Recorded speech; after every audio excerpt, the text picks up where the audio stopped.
네, 여러분 반갑습니다. 재무제표 분석, 우리가 지금까지는 재무제표 분석을 하기 이전에 재무제표 자체에 대한 이해를 돕기 위해서 우리가 좀 더 재무제표에 대해서 공부를 좀 했고요. 이제 본격적으로 분석을 하기 위한 그 방법론 쪽으로 들어갑니다. 자, 이번 시간은 재무제표 분석의 어떤 총론, 개별 강론에 대해서 자세하게 배우는 것보다는 먼저 전체적으로 어떻게 구성된다 하는 그 총론적인 내용을 한번 공부를 해보겠습니다. 네, 재무제표 분석의 필요성부터 먼저 한번 보면은, 자, 회계 정보 이용자가 회사의 재무제표만을 보고 회사의 경영 성과와 재무 상태, 그리고 이익, 그리고 현금 창출 능력 등을 파악하기는 어려워요. 그죠? 회사가 규모가 커지면 커질수록 수많은 계정 과목이 나올 것이고요. 그 수많은 계정 과목에 금액도 클 거 아닙니까? 자, 그런 큰 금액에 수많은 계정 과목으로 구성된 그런 재무제표, 재무상태표, 손익계산서 이런 것들만 따라 보면은 금방 재무제표 회계정보 이용자가 그걸 보고 이 회사가 경영성과가 이게 좋은 건지 재무상태가 좋은 건지, 자, 그게 금방 파악이 안 되고, 그럼 그게 금방 파악이 안 되면 이걸 보고 내가 어떻게 의사결정하지? 즉 주주의 경우에는 주식을 계속 가지고 있어야 하나, 아니면은 지금은 주식을 파는 것이, 매각하는 것이 좋은가, 이 의사결정 자체를 하기 힘들어진다 이거예요. 자, 이것처럼 거기다가 이 재무제표라는 것 자체는 요약이 되어 있죠. 그 다음에 좀 더 디테일한 정보는 이제 주석을 봐야 되고요. 그래서 이렇게 요약된 표와 주석을 그냥 이 복잡하게 되어 있는 계정 과목과 함께 회계정보 이용자가 그냥 보면 이걸 가지고 의사결정하기가 어려워진다 이거예요. 어렵다.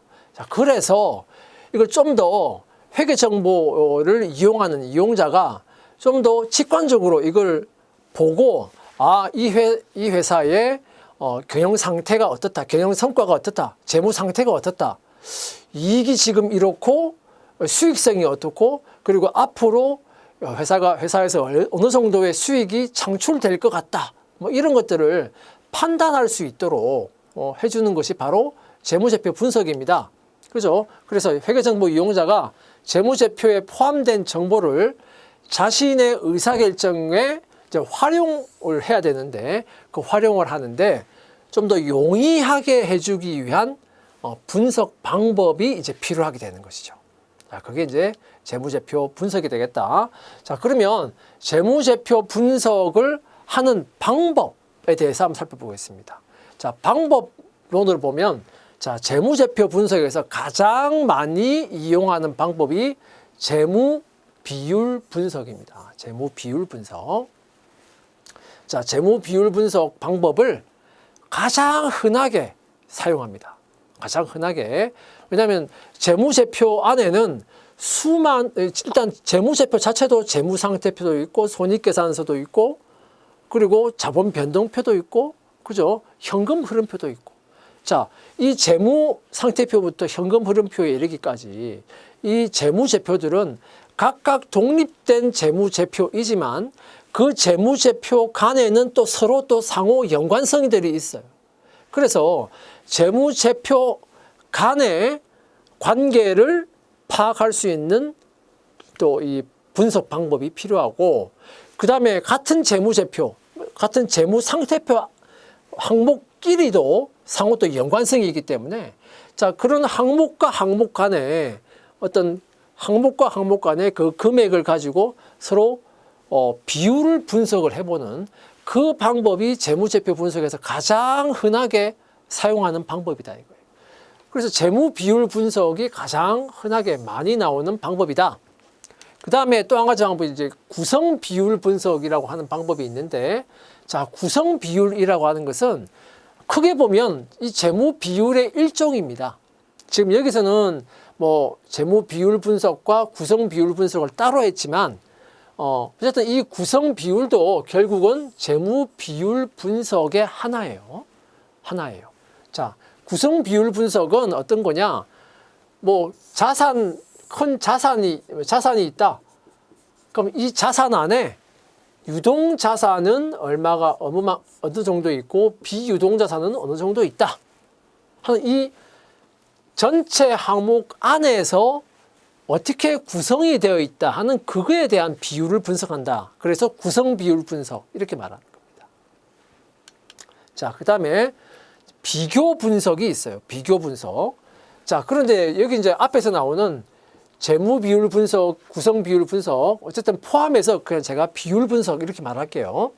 자, 이러한 비율 분석을 했다 하더라도 이 비율이 어느 정도 이게 괜찮은 비율인지 하는 것을 단순히 비율만 분석한다고 해서 우리가 알기는 어려워요. 이거 가지고 이게 좋은 거야, 나쁜 거야? 알 수가 없다 이거예요. 그러면 우리가 상대적으로 어떻게 파악할 수 있냐? 비교를 통해서 이 비율이 양호한 비율인가 아니면 양호하지 못한 비율인가 하는 것을 비교를 통해서 우리가 파악할 수 있는 거예요. 그게 이제 비교 분석인데 비교 분석이 있고 그다음에 또 한 가지 방법이 이제 추세 분석이 있어요. 비교 분석이라고 하는 것은 이제 비교를 통해서 파악하는 방법이고요. 추세 분석은 이런 뭐 예를 들어서 이런 비율을 분석을 했다고 쳐요. 그런데 이 비율이 장기간 동안 어떻게 변화해 왔는가? 이 비율이 장기간 동안 아주 좋아지는 방향으로 변화해 왔는가? 아니면 좋아지지 않는 방향으로 계속해서 변화해 왔는가 하는 그런 추세를 분석한다는 겁니다. 그런 추세, 단기 뭐 한 1년 아니면 2, 3년 정도의 비율만 가지고는 잘 보이지 않던 정보가 장기간 동안의 추세를 분석함으로써 정보가 보이는 경우가 또 많이 있다 이거예요. 그래서 그 방법을 우리가 추세 분석 이렇게 말합니다. 자, 이 비교 분석 아까 제가 설명했는데 이 비교 분석의 방법으로는 기간 간 비교가 있고요. 기업 간에 비교하는 방법이 있고 그다음에 표준 비율을 가지고 비교하는 방법도 있어요. 그래서 자, 이게 다 이제 비교 분석의 방법인데 자, 이 비교 분석에 대해서는 이후에 다시 또 내용이 나올 겁니다. 자, 그다음에 우리가 재무제표 분석을 하면서 가장 많이 사용하는 방법이 재무 비율 분석이라고 했는데 자, 재무 비율 분석은 이제 어떤 거냐? 한번 보겠습니다. 재무제표 분석에서 가장 많이 이용하는 분석 방법이다. 자, 재무제표 상에 관련이 있는 항목 그리고 그 금액을 이용하는 겁니다. 아무 항목 간에 그냥 짝 찍는 게 아니고 아무런 항목 간에 짝 지어봐야 거기서 비율 나오는 거 가지고 무슨 우리가 의사결정을 할 수 있겠어요. 그죠? 그게 그 숫자가 그 비율이 의미가 없다 이거예요. 그러면 그 비율 계산을 한 것이 의미가 있으려면 관련이 있는 항목끼리 짝지어서 비율을 내야 돼요. 그래 그 비율이 의미가 있는 겁니다. 그래서 재무제표상에서 관련이 있는 그 항목들끼리 짝을 지어서 그 금액을 가지고 서로 대응을 시켜서 비율을 산정한다.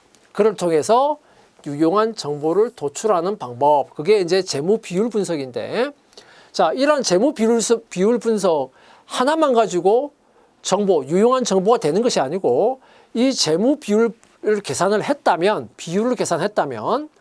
이 비율을 가지고 우리가 앞에서 봤던 그런 비교 분석 또는 추세 분석 방법하고 함께 또 사용을 해야 돼요. 그래야 결론적으로 이 비율이 양호한 거구나 아니면 이 비율이 별로 좋지 못한 거구나 하는 것을 그래야 우리가 파악을 할 수 있게 된다 이거예요.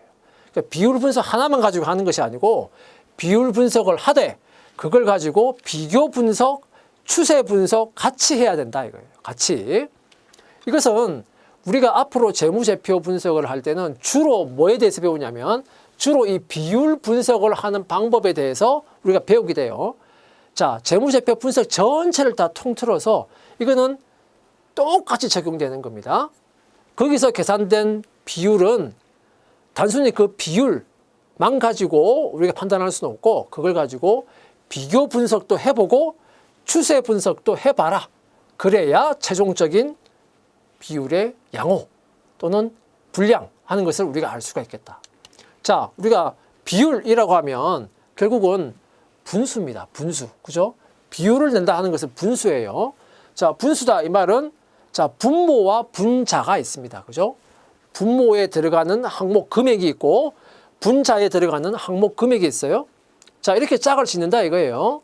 자, 그런데 만약에 우리가 뒤에서 배우겠지만 분모에 우리가 부채 중에서도 유동부채 금액을 분모에 넣고 분자에 자산 중에서도 유동자산 금액을 여기에 넣고 결국 뭐하고 뭐를 짝지었습니까? 유동부채와 유동자산을 짝을 지었죠. 그럼 이렇게 짝을 짓는 것이 무슨 의미가 있냐? 자, 유동부채가 뭡니까? 유동부채는 한마디로 단기간 내에 그냥 쉽게 말해서 그냥 1년 이내에 내가 갚아야 할 부채입니다. 그죠? 지급해야 할 부채예요. 그러니까 단기간 내에 내가 상환하고 갚아야 될 부채야. 그러면은 내가 그 부채를 갚으려면 뭐가 필요해요? 당장 차입금을 단기 차입금을 갚으려면 현금이 있어야 되고, 그죠? 만약 미지급 급여가 있으면 급여 주려면 또 현금 필요하고. 자, 그 현금은 바로 유동자산이에요. 그러니까 유동부채를 지급하고 상환을 하고 하려면 뭐가 필요하냐? 유동자산이 필요한 거예요. 유동자산이 있어야 그거 가지고 유동부채를 갚을 수가 있는 거예요. 그러니까 유동부채와 유동자산은 밀접한 관련이 있는 항목이다 이거예요. 그래서 이렇게 짝을 짓는 겁니다. 유동부채와 유동자산을 가지고. 자, 그럼 이렇게 비율을 계산한 것을 우리가 이름을 붙입니다. 어떤 이름을? 유동비율이라는 이름을 붙여요. 이름을. 자, 이 내용에 대해서는 뒤에 우리가 이제 유동성 분석에 대해서 공부할 때 다시 나옵니다. 그때 이제 배우기를 하고요. 일단 비율의 의미를 제가 설명하고 있는 거예요.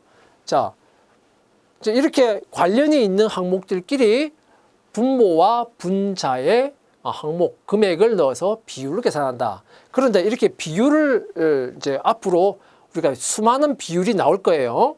수많은 비율이 나오는데, 자, 그 수많은 비율들 중에는 특정한 명칭이 있는 비율이 있어요. 지금 여기 보면 우리가 뭘 배웠습니까? 유동비율. 유동비율이라는 명칭이 딱 붙어 있잖아요. 그죠? 이름이 있어. 그 다음에 이제 우리가 나중에 또 배우겠지만, 뭐, 당좌비율.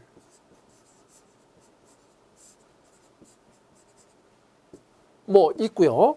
등등 해서 비율은 비율인데 그 비율에 대해서 특정한 이름을 붙여놓고 있는 비율이 있어요. 그런 명칭이 있는 비율이 있고, 자, 비율은 비율인데 수많은 비율들이 있다 보니까 그 비율, 그 많은 비율들에 일일이 이름을 다 붙여놓기 어렵잖아요. 그죠? 특정한 명칭이 없는 비율이 있어. 특정한 명칭이 없어. 한마디로 이름이 없는 비율이다. 그럼 이름이 없는 비율은 그럼 어떻게 부르느냐? 만약에 A 대 B 비율, A 대 B 비율, 이렇게 비율을 그냥 이렇게 명명합니다. 그럼 A 대 B 비율 이렇게 말하면 어떤 거냐? A 나누기 B를 말해요. A 대 B 비율 하면 A 나누기 B를 말합니다. 그러니까 분자에 A가 들어가고 분모에 B가 들어가는 거예요. 그걸 풀어서 이렇게 A 대 B 비율 이렇게 말합니다. 자, 이런 형태로 이름을 붙여놓은 게 또 많이 있어요. 이거는 뭐 특정한 이름을 붙여놓은 건 아니잖아요. 그죠? 그냥 분자에 분모에 뭐가 들어간다를 가지고 그냥 쉽게 그냥 이름을 그냥 만들어 버린 거예요. 특정한 어떤 명칭을 붙여놓지는 않았다 이거예요. 자, 우리가 앞으로 이제 수많은 비율 분석, 비율을 보게 되는데, 자, 이렇게 크게 보면 특정한 이름이 붙어 있는 비율. 상대적으로 보면 특정한 이름이 붙어 있는 비율이 상대적으로 더 중요하다고 생각할 수 있어요. 알겠습니까? 자, 상대적으로 더 중요하니까 왜 이름을 붙여놨겠어요? 당연히 좀 더 우리가 관심이 있고 더 중요한 비율이니까 이름까지 붙여놨을 거 아니겠습니까? 그죠? 그러니까 상대적으로 이름이 좀 붙어 있지 않다 그러면 이름이 붙어 있는 비율에 비해서는 상대적으로 중요도가 조금 떨어집니다. 하지만 중요도가 조금 떨어진다는 거지 재무제표 분석할 때는 또 유용하게 우리가 볼 수 있는 비율들이기 때문에 중요하지 않다는 건 아니에요. 상대적으로 보면 여기가 상대적으로 더 중요하겠다 하는 겁니다. 상대성이에요, 상대성. 자, 그 다음에 이제 구성 비율 분석이라고 하는 거 제가 앞에서 잠깐 설명을 했는데 구성 비율 분석은 재무제표 항목을 총액에 대해서 구성 비율 형태로 표시를 하는 것을 우리가 구성 비율 분석 이렇게 말하는데, 자, 총액에 대해서 이게 어떻게 구성되어 있지? 자, 이렇게 분석을 하는 거예요. 자, 비율 분석의 일종입니다. 우리가 앞에서 나왔던 재무 비율 분석, 구성 비율 분석 묶어서 우리가 다 그냥 비율 분석 이렇게 말해요. 비율 분석. 자, 재무제표의 내부 구조를 검토하는 분석 기법이에요. 자, 이 구성 비율 분석도 역시 앞에서 우리가 나왔던 그 비교 분석, 추세 분석 방법하고 함께 사용을 해야 됩니다. 그러니까 구성 비율만 달랑 보면은 이 구성 비율이 좋은 건지 안 좋은 건지를 판단하기 어려운데, 자, 비교 분석, 추세 분석을 함께 함으로써 자, 우리가 그것을 파악을 할 수 있게 되는 거예요. 자, 구성 비율 분석을 한번 봅시다. 자, 자산 총계가 있어요. 근데 이 총자산은 자, 유동자산과 비유동자산으로 구분이 되는데, 자, 자산 총액은 300만 원이야. 그런데 자, 유동자산 금액이 얼마냐 봤더니 50만 원이고 비유동자산을 봤더니 250만 원이네요. 그러면 구성 비율이 어떻게 돼요? 300만 원 분의 구성 비율을 보면 300만 원 중에서 자, 50만 원 유동자산은 구성 비율을 보면 이게 16.7%를 지금 차지하고 있잖아요. 전체를 100으로 봤을 때 16.7%를 차지하고 있다. 구성하고 있다 이거예요. 비유동자산은 83.3%를 차지하고 있죠. 구성하고 있어요. 자, 전체 자산의 83.3%가 비유동자산이야. 그죠? 절대적으로 크죠. 비유동자산의 구성비가. 자, 그 다음에 그러면 이제 조금 더 세부적으로 항목을 보면 유동자산 중에서도 현금이 20만 원이 있고, 자, 매출 채권이 30만 원이 있네. 그래서 유동자산이 50만 원이에요. 자, 그 다음에 비유동자산은 자, 투자자산으로 60만 원이 있고, 다음에 유형 150, 다음에 무형 40만 원 이렇게 구성이 되어 있는 거예요. 그래서 250만 원인 거예요. 좀 더 세부적으로 봤을 때 구성 비율을 보면 자, 전체 300만 원 중에서 전체 300만 원 자산 100으로 봤을 때 현금이 몇 퍼센트를 차지하고 있다? 300만 원 중에서 20만 원이니까 6.7%를 차지하고 있다. 구성하고 있다 이거예요. 그 다음에 전체 자산 중에서 매출 채권이 10%다. 그래서 유동자산이 16.7%를 하게 된 것이다. 자, 투자자산은 20%, 유형자산은 50%, 그다음에 무형자산은 13.3%. 자, 이렇게 구성이 되어 있다. 자, 구성 비율 분석은 전체 총액 중에서 그 총액을 구성하는 항목들이 개별적으로 몇 퍼센트를 구성하고 있냐, 이걸 이제 분석하는 거예요. 그래서 그 분석을 통해서 전체 자산에서 자산의 어떤 내부 구조를 파악하게 된다. 자, 이 회사의 경우에는 전체 자산에서 절대적으로 비유동자산이 절대적으로 큰 금액을 구성하고 있죠. 상대적으로 유동자산이 작아요. 그죠? 자, 그렇게 파악하는 겁니다. 근데 이것만 봐서는 이게 뭐 그런 거는 같은데 잘 모르겠죠. 그러면은 비교 분석과 추세 분석을 통해서 또 우리가 파악을 할 수가 있을 것이다 이거예요. 자, 그 다음에 이제 비교 분석. 자, 비교 분석에 자, 기간 간 비교, 기업 간 비교가 있는데, 자, 재무제표 항목의 수치나 비율 분석 결과를 재무제표 항목의 수치를 가지고 볼 수도 있고, 그다음에 비율 분석 결과를 가지고 볼 수도 있어요. 자, 그걸 가지고 일정한 대상하고 비교함으로써 상대적으로 적정성 한가 하지 않은가, 상대평가하는 겁니다. 한마디로 상대평가하는 거. 상대적인 적정성 여부를 파악하는 방법. 자, 그걸 어떻게 파악한다? 기간 간의 비교를 통해서 파악하고 다른 기업하고의 비교를 통해서 파악한다 이거예요. 자, 이게 이제 기간 간 비교, 기업 간 비교가 있는데, 자, 이런 회사, 자, A 회사가 있고, 자, A 회사가 있고, 자, 내가 지금 A 회사라고 생각해봐요. 내가 A 회사고, 자, 경쟁 기업이 있는데 나와 경쟁하고 있는 경쟁 기업 B 회사가 있어.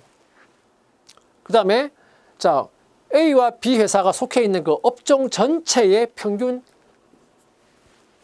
자, 이걸 이제 우리가 비교를 해본다 이거. 자, 2000X1년부터 2000X3년까지 3년치를 가지고 본다 이거예요. 그래서 어떤 비율을 분석했어. 자, 분석을 했는데, 자, A 회사, 내가 지금 A 회사인데, 우리 회사의 어떤 비율을 보니까 2000X1년도에는 2.0인데, 2000X2년도는 1.5고, 2000X3년도는 1이네? 어때요? 이 비율이 자꾸 지금 하락하고 있죠. 자, 동일한 회사가 기간을 가지고 서로 지금 비교를 하고 있는 거예요. 자, 그러면 이걸 우리가 기간 간 비교 이렇게 말하는 거예요. B 회사도 자, 기간별로 비교를 할 수 있겠죠. 기간 간 비교가 되는 거예요. 업종의 평균치를 봐도 기간별로 비교할 수 있겠죠. 기간 간 비교가 되는 겁니다. 즉 1.5에서 1.3, 1.3에서 1.1로 업종 평균 전체가 적으로 지금 비율이 낮아지고 있잖아요. 그죠? 기간 간 비교입니다. 이걸 우리가 기간 간 비교 이렇게 말합니다. 자, 그런데 자, 특정한 연도 X1년도를 보면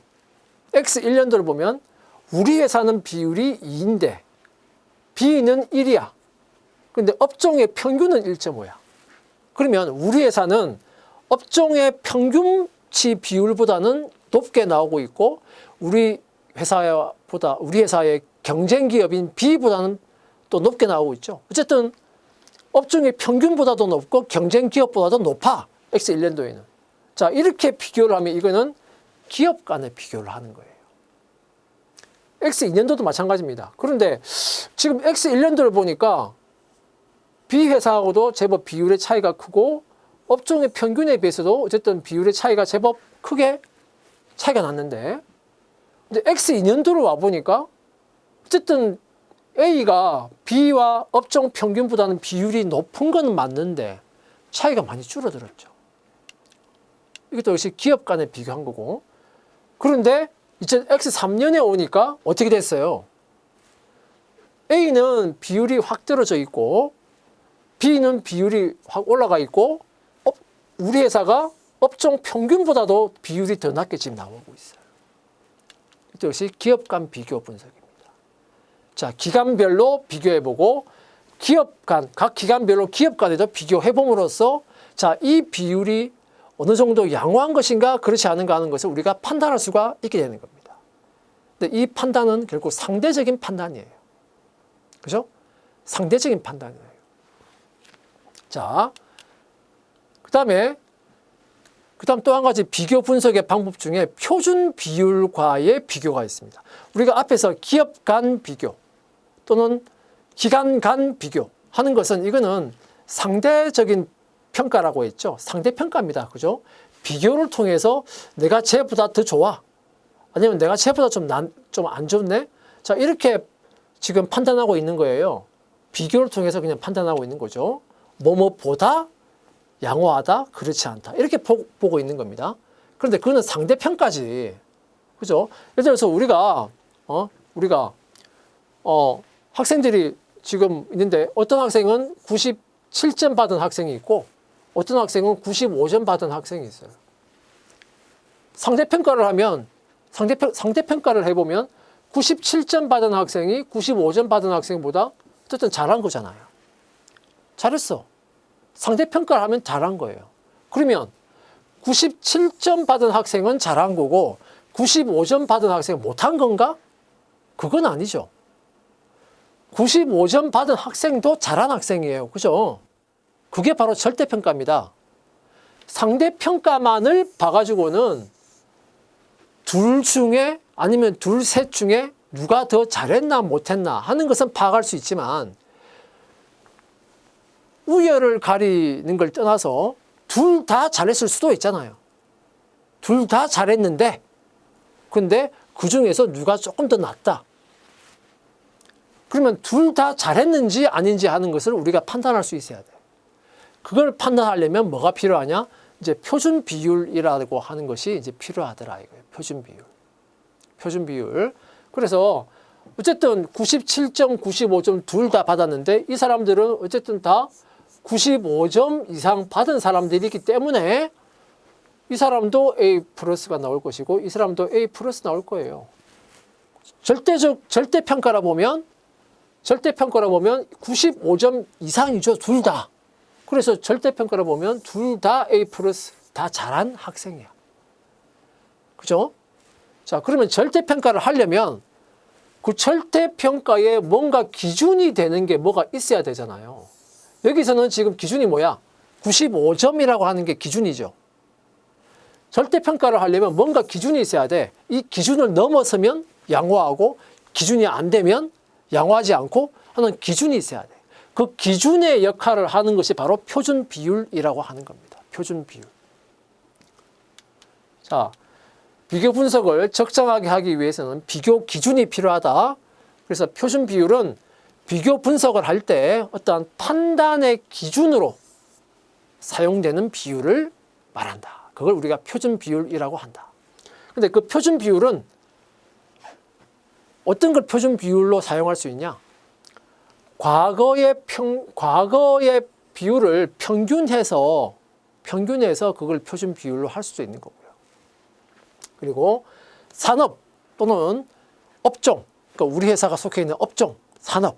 자, 그 산업 평균의 비율을 표준 비율로 할 수 있는 거고요. 또는 경쟁 기업의 비율을 표준 비율로 할 수도 있는 거고요. 정책적인 목표 비율. 이거는 목표이기 때문에 평균적인 거에다가 목표니까 조금 더 플러스 알파를 했겠죠. 그죠? 그래서 어떤 목표치를 정하고 그 목표치를 표준으로 해서 표준 비율로 할 수도 있는 거예요. 그러니까 표준 비율이라고 하는 것을 어떤 특정한 하나의 뭐 비율 하나 이렇게만 생각할 수는 없고요. 표준 비율은 또 회사가 정하기 나름이에요. 그죠? 왜냐하면 업종의 특성이 다르고 그리고 그 업종 안에서도 기업의 규모에 따라서 또 달라질 수가 있어요. 우리 회사는 중소기업인데 중소기업 중에서도 소규모 기업인데 대기업하고 비교를 하는 것이 적정합니까? 아니죠. 그죠? 대기업하고 비교할 수는 없어요. 그러면 기업의 규모라든가 업종이라든가 경쟁 상태라든가 또는 창업을 하고 나서 어느 정도 기간이 지난 기업인지 이런 것들을 종합적으로 다 판단을 해서 우리가 우리 회사의 적정한 비율을 얼마로 할 것인가 하는 것을 정할 수 있는 겁니다. 그래서 표준 비율이라고 하는 것이 전 업종을 통틀어서 하나의 표준 비율이 있다. 자, 그런 표준 비율은 몇 개 없어요. 몇 개 없어요. 그런 표준 비율은 우리가 이제 나중에 배울 텐데 표준 비율이 얼마다 하고 나오는 게 몇 개 안 됩니다. 몇 개 안 돼요. 자, 그런 딱 그 어느 정도 교과서에 나오는 아까 우리가 앞에서 봤던 유동 비율 같은 건 표준 비율을 보통 2를 표준 비율로 하거든요. 이렇게 전체에 대해서 유동 비율의 표준은 2다. 이런 식으로 하나의 어떤 전 업종을 아우르는 어떤 그런 표준 비율이 있는 것이 몇 개 안 돼요. 나머지는 그 회사의 상황에 따라서 표준을 정하기 나름이에요. 아시겠죠? 자, 그 다음에 그럼 여기서 과거 평균 우리 회사의 과거치를 가지고 평균 내보면 되니까 경쟁 기업 정책적인 목표 비율 목표로 정하면 되니까. 그런데 이 산업 평균? 그러면 우리 회사가 속해 있는 산업 업종 전체의 평균? 이걸 어떻게 구하지?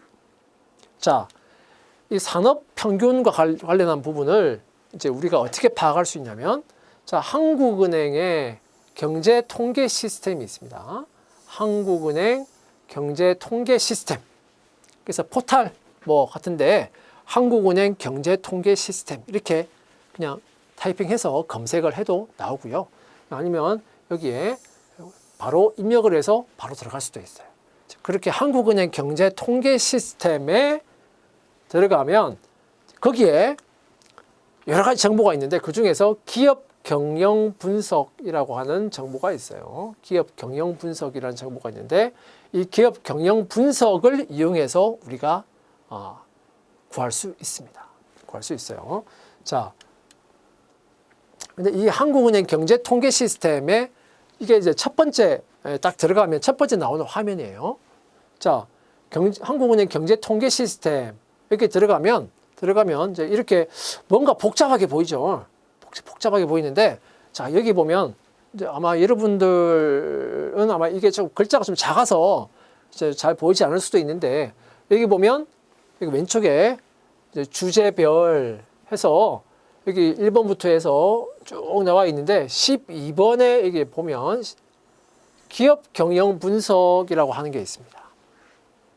자, 여기에 마우스를 대고 싹 들어가면 기업 경영 분석에 12번이니까 여기 12.1부터 해서 12.17까지 이렇게 쭉 나와 있어요. 그죠? 자, 여기에 들어가면 여러분 업종별로 구분해서 볼 수 있습니다.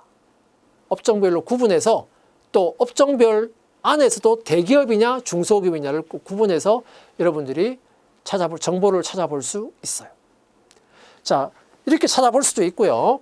그 다음에 여기 한국은행 경제통계 시스템에 여기 보면 통계연구 또는 간행물이라고 하는 여기 있죠. 여기에 들어가 보시면 거기에 보면 이제 간행물로 기업 경영 분석이라고 하는 게 나옵니다. 간행물 이쪽에 들어가시면 기업 경영 분석이라는 간행물이 나와요. 간행물. 기업 경영 분석이라는 간행물이 나옵니다. 자, 그 간행물을 여러분들이 이게 이제 매년 나오는데 이 기업 경영 분석을 여러분들이 다운로드를 받아서 그거를 PDF 형태로 여러분들이 보고 이용할 수도 있는 거예요. 자, 그래서 그렇게 간행물을 여러분들이 다운로드 받아서 볼 수도 있고요. 아니면 여기서 이쪽으로 들어가서 각각의 부분이 나옵니다. 여기 보면 성장성에 대한 거, 손익의 비율이다, 자산과 자본의 비율이다, 자산과 자본의 회전율이다, 등등 해서 여러 가지 나오죠. 이쪽으로 들어가서 여러분 찾아볼 수도 있는 거고요. 간행물의 형태로 여러분들이 다운로드 받아서 찾아볼 수도 있는 거고요. 자, 이렇게 정보를 여러분들이 파악할 수 있겠다 이거예요. 자, 그 다음에 추세 분석. 아까 설명을 좀 했는데요. 추세 분석은 분석 대상이 되는 금액이나 비율의 기간별 변화 추이를 파악하는 분석 기법인데, 자, 추세 분석은 흔히 이제 3년 이상의 장기간의 추세를 비교하는데 유용하다. 여기는 최소한도로 잡아서 3년 이상 이렇게 말을 했는데 길게 보면 10년, 20년의 추세 이렇게 볼 수도 있는 거고요. 그죠?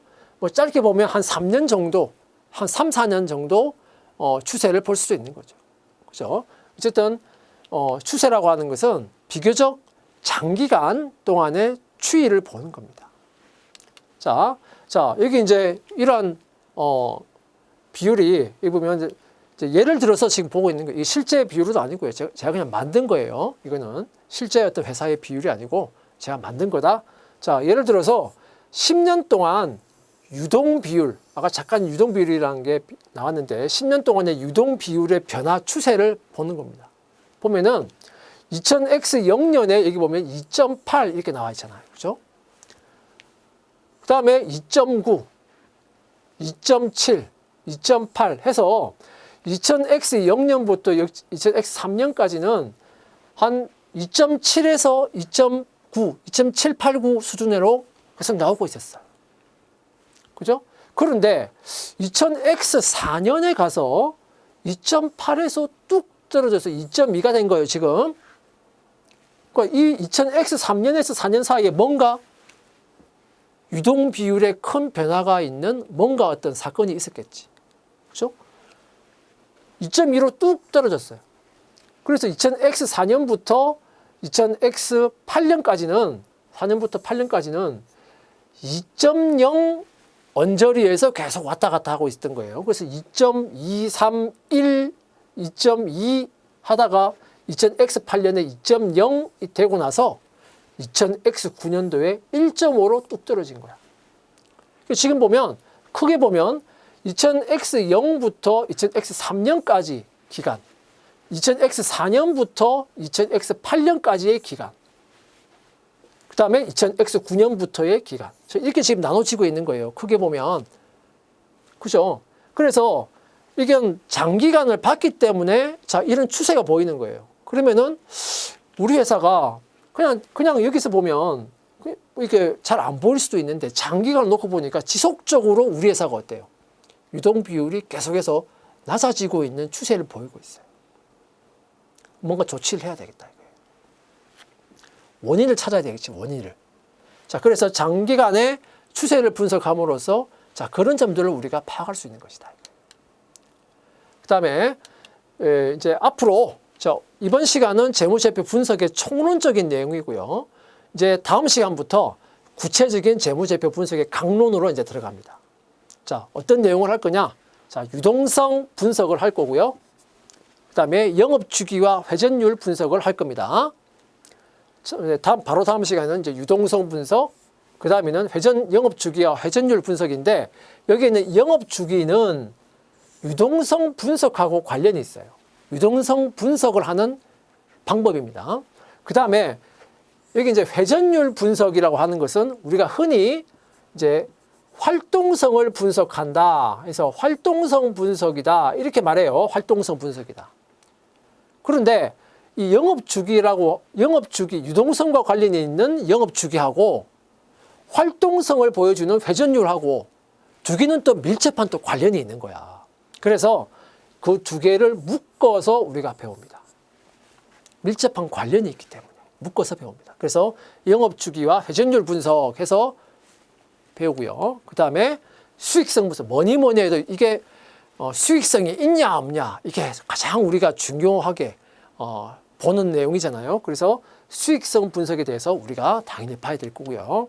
그 다음에 현금 흐름에 대한 분석, 그 다음에 자, 성장성이 있느냐 없느냐, 성장성에 대한 분석, 그 다음에 장기 지급 능력에 대한 분석. 자, 장기 지급 능력 분석이고요. 여기 있는 유동성 분석은 단기 지급 능력이에요. 단기 지급 능력. 그러니까 유동성 분석은 단기 지급 능력을 보는 것이고, 그 다음에 장기적인 지급 능력도 우리가 봐야 되겠지. 그래서 장기 지급 능력 분석을 한다. 그 다음에 마지막으로 주식과 관련해서 연관해서 분석을 하는 주식 관련 재무 분석. 자, 이러한 순서로 우리가 강론을 구성해서 재무제표 분석 방법을 배우게 될 겁니다. 네, 이상 재무제표 분석의 총론적인 내용을 같이 살펴봤습니다. 수고하셨습니다.